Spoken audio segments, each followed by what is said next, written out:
Welcome back to another episode. Today we're talking about listing on Amazon. I don't know why I've started doing hand claps lately. I'm sorry if that's annoying to you. Iowa Nice, you say sorry just in case somebody is thinking it. You want to get the sorry out of the way first thing. But we got the water. We got some Cheez-Its. This process is pretty straightforward.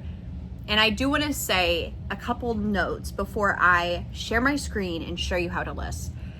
If you're coming from eBay or you're not familiar with Amazon, I'm not creating any of my own listings on Amazon. When I got started, I actually did create a lot of listings and bundles.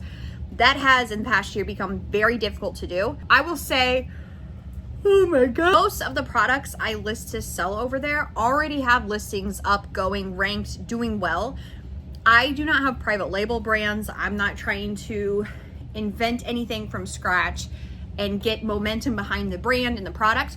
I am selling products people are already getting on Amazon to look for, like Cheez-Its, Peeps, gum. You see candy hearts up here. So it's a different game if you're getting into this private label and you're creating a brand from scratch and you need to have pictures and create a listing, right? This is not that. I am just simply getting a product from Menards, Walmart, Amazon, Target, listing it on Amazon on a listing that already looks ready to go. Like I said, ranked very well. And I think that was like the biggest thing for me when I started Amazon from eBay. I was so happy I didn't have to create listings anymore. I got started and really scaled. I got rid of all of my eBay Poshmark stuff at that point. I just wanted to focus. And it took a lot of time and energy to get this off the ground. And so I felt like I couldn't do eBay and Amazon. Now I've since moved back onto eBay and I have a fairly big store over there. So I'm doing both now, but as I'm back to creating listings, full circle moment. But I think the best thing about Amazon is you don't have to create listings. Next thing is we have this in our brain from eBay and Poshmark. We can just work from our phone. On those platforms, you cannot work from your phone on Amazon. You definitely can on Walmart because there's no app.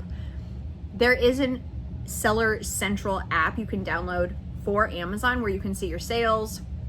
You can update inventory, but this business should be run from my desktop computer. And there is a different energy when you're working from your phone and you're just in a store like hurrying, or if you're sitting down at a computer. Different energy. Down at a computer, you're making good decisions. I would say, and my best advice is to not list from your phone on Amazon. There's just so many things that can go wrong.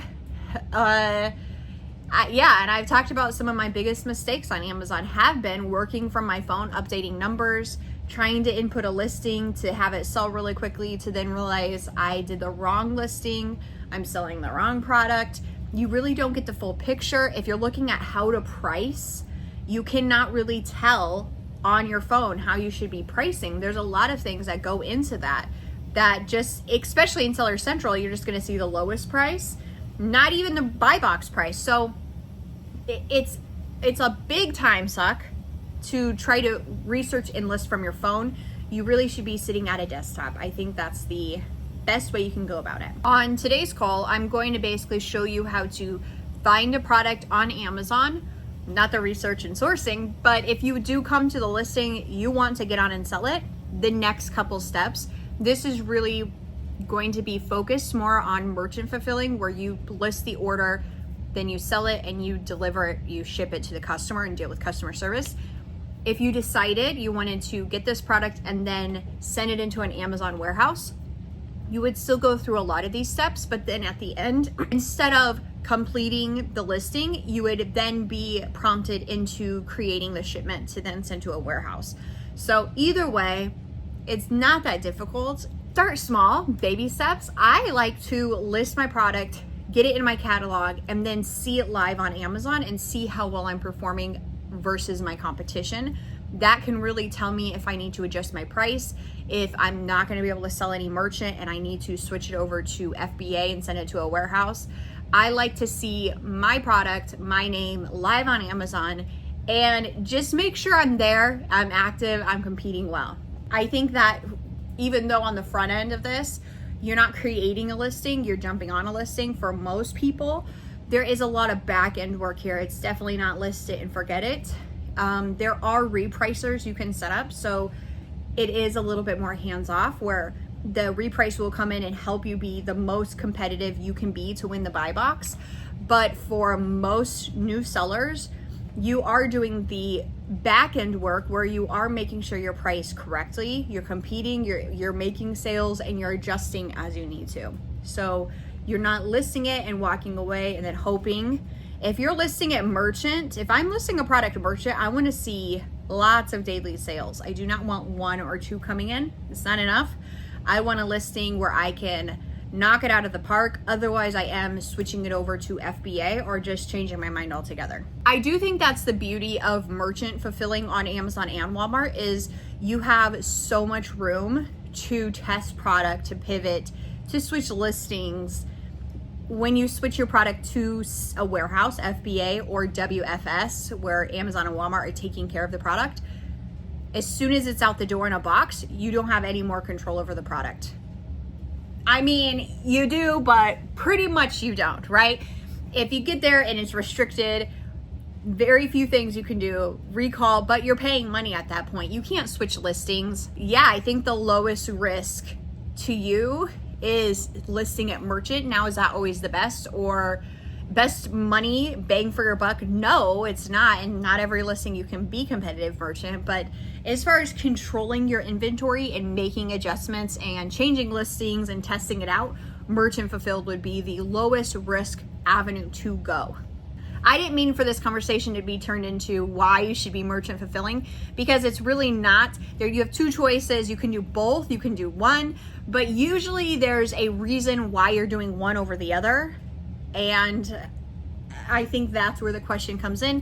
Which avenue can I make the most money the fastest? I can be competitive, I can get the price I want. A lot of those questions go into deciding, should I FBA or merchant fulfill this? The method I'm sharing with you is my preferred method, which is where I sit down on a computer. I can look at all of the listings around the product. Like if I am looking at Cheez-Its, I can look at the 2-pack and the 3-pack. You guys know I love to sell grocery, and a lot of times I can do better and I can get better return for multi-packs. So that is another reason why I hate trying to research in a store, because when you scan this product, now this product is probably not for resale because it was one of a big pack. A lot of times you try to scan a product in a store and it does not come up. Does that mean the product doesn't exist? No, but maybe that product was not created with this barcode. It was created in a bundle or some different category, which then you have to then type in Cheez-Its into the Amazon browser and then try to find exactly the listing you're looking for. So you can scan, and I do like Amazon's new feature where you can take a picture of the product and then the product will pull up. But when I'm trying to decide which listing to get on, there's so many questions I want answered. I want to look at the competition. I want to look at which listing looks the best, which listing is ranked the best, maybe which one has less competition, which one maybe Amazon isn't selling on, maybe the one that is higher ranked, I can make more sales because there's less competition. So there's a lot of like little questions I want answered. So in general, doing that from a phone is going to be a little bit more difficult. Not that I don't, because I never pass up a clearance, but it is a little bit more time consuming than being able to sit at a computer and have all of my favorite extensions and tools and browsers up so I can really make the best decision. I think if you're watching this video, you're just getting started. It's already a little bit overwhelming. You want to go the lowest risk path and you're probably pinching your pennies. I'm assuming a lot here, but I'm probably on the right path. I would say sitting at a computer and understanding what you're looking at when it comes to Amazon and just making mindful purchases and decisions can put you ahead of the game. Like, why are you doing this over this? Why did you make the sale today over yesterday? How did you win the buy box over your competition? Figuring out the answers to those questions can really compound your success quickly, because if you can duplicate why you won the buy box today, you can pinpoint how that happened, why that happened. You'll be able to make better decisions, pick better listings, and on and on. I think the worst thing people do is they get on lists, they don't make a sale, then they're like, I suck at this, and move on. And they never really take the time needed and necessary to understand the sales process, why your product sold. They're not asking the questions. And I've said it before, but if you're not making mistakes, you're probably not doing enough, you're not moving quickly enough. So that plays into this. You should be making mistakes, you should be asking questions and figuring out the answer to those questions. Okay, let's show you how to list on Amazon, what that means, and the steps to get it done. So I have this extension running, oh Lord, called RevSeller.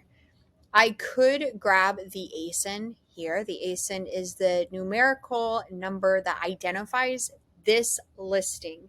If you were to take Play-Doh Easter and to put it into Seller Central, you would have lots of listings to pull from, and it becomes more of a hassle. So I prefer to start on Amazon to find the exact listing I want, grab that ASIN, the product identifier, and then put it over into Seller Central. So the best way to do this, if you do not have RevSeller, this extension here is Keepa, is to come down to product information. Each listing has this little box of information. It'll tell you the category, the BSR, the best sellers rank. It's under 13,000 in toys and games. Ranked 81 in kids, art, clay, and dough. Love this. Okay, so I am going to grab the ASIN here. This is the number I am going to then put over into Seller Central. All right, this is Amazon Seller Central. I simply went into Add a Product, and I am going to paste that ASIN into Seller Central and submit it, and that listing for that product will then populate. All right, and now you see the exact product we are looking for that's attached to this ASIN product identifier. Now, if you are not ungated, which means you do not have proper authorization to sell this product, it would say here, apply to sell.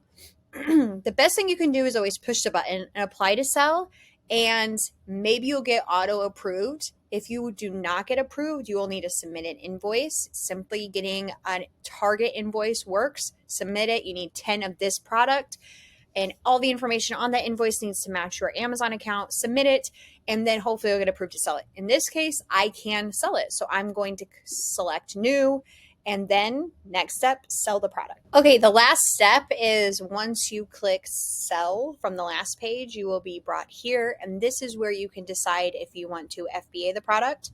If you click this, then the next screens will then walk you through creating a shipment to send the product to a warehouse. Merchant fulfilled, if you click this, is where you will then have this product listed live on Amazon and be able to fulfill the order if you sell it. So you can go through here, the quantity, your price, the condition, and that really is the main things you need to worry about. When you are done, save and finish, and then it takes about 5-10 minutes for the listing to be shown in your catalog, and maybe a little bit longer to then be live on Amazon. So pretty simple. You are not creating these listings from scratch. You are just basically adding them into your catalog and adding inventory. So it's a little bit different if you are coming from the eBay world where you're creating and taking pictures. All that is done for you, as you saw on the first page on Amazon. You're just adding your name. Pretty awesome. As you can see, that was painless. Really step-by-step process that anybody can do. And I hope this gave you a little bit of courage on your path and hopefully answered some questions. If you have any questions, feel free to drop them below. I teach how to start and scale on Amazon and Walmart. in the Crazy Flippa Mom community. I am live twice a week there, answering questions. I am your support team and your cheerleader. If you would like that kind of support and you want to jump into the deep end of making this more than just a question, but turning it into a side hustle, I will also put the link below. You can sign up. Thank you for watching the video. I appreciate it. Until next time, bye.